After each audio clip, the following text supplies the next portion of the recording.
Hi, and welcome to the Addictions Cafe. My name is Jeneth, and I'm an addictions counselor in the Winnipeg area. I have decided to do a series of videos to help people understand more completely the dynamics of the disease of addiction. I'm going to address how addictions commonly develop, and will also focus on some practices that can be used to overcome addiction. Anytime I refer to a substance or drug of choice, please feel free to substitute food, gambling, sex, shopping, or any other habitual coping behaviors. Today, we are going to talk about the effects of drugs and alcohol on the brain. Perhaps the question I get asked the most is, can I have a couple of drinks? Or framed another way, people often come to me asking me to help them control their drinking. This is a difficult dilemma for someone who is struggling with addiction because we see people all around us who are capable of having a few drinks, and so we strive to achieve the same. In addition to this being the number one question I get asked, the information I'm about to share with you is also the most valuable lesson I learned in terms of my own addiction and my own recovery. So here's the scoop. All human beings have a neurochemical in their brain called dopamine. Dopamine is connected to our internal reward system, which means that when something occurs that releases dopamine, it causes pleasure. This dopaminergic reward system, however, is also attached to our system of survival. What this means is that the things that release dopamine also help us to survive, both as individuals and as a species. This includes drinking water, eating food, and having sex. So, generally, human beings wander around with dopamine levels that range between 0 and 2. If we are feeling really thirsty and we have a glass of water, our dopamine levels will rise. And the same goes for eating when we are hungry and having sex when we feel intimate.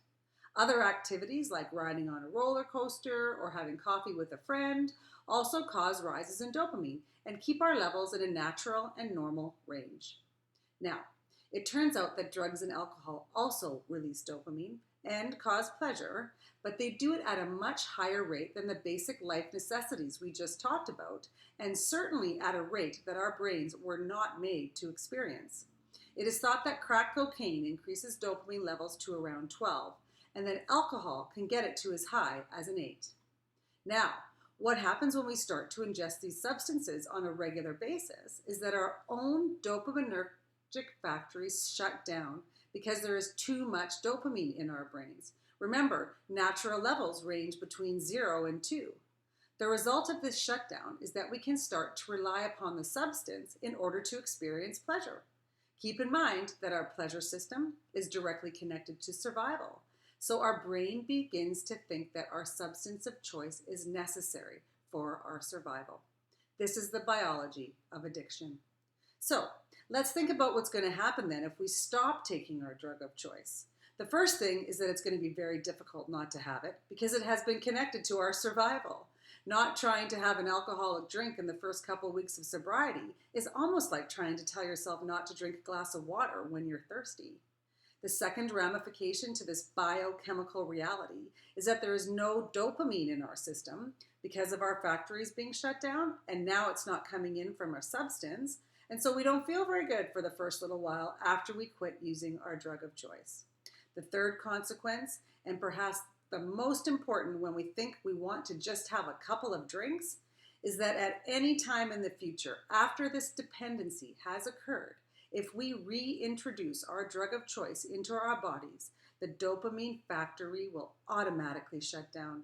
The brain remembers that there was too much dopamine, and so it instantly prevents its own natural release. As a result, it does not take very long for someone who has previously been dependent on a substance to become reliant upon it again. And don't forget, the brain believes this is about survival. So you re-ingest the drug, just a couple of drinks, your dopamine factory shut down, and your brain craves dopamine and thinks it needs it to survive. Well, I know that for some of you this is not good news, but once you keep your drug of choice out of your system for a period of time, your own natural dopamine will kick back in and you will soon start to feel better. I hope this helps you consider whether or not a couple of drinks is safe for you. Help is out there and recovery is possible.